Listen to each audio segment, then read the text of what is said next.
It looks like a brand new car now, at least for all the blue.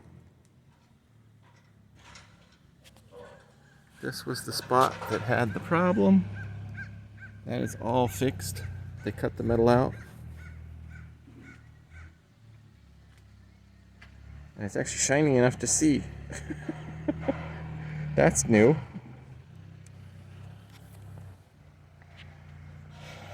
So they fixed the scratches that were here. And they initially said they were going to take the rubber strips off, but they left the rubber strips on. So that's fine. See, even the crows like it.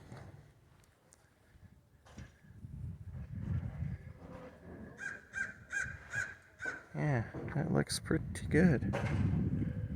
All the blue is all nice. And they repainted the fronts of the roof rack that needed redone. And we used to have big scratches in the hood. Those are all fixed. And yeah, it looks like a new car now for the most part. Well, other than I just noticed the light's not attached. That's kind of annoying and frustrating. Luckily that didn't fall off. So I'll have to fix that.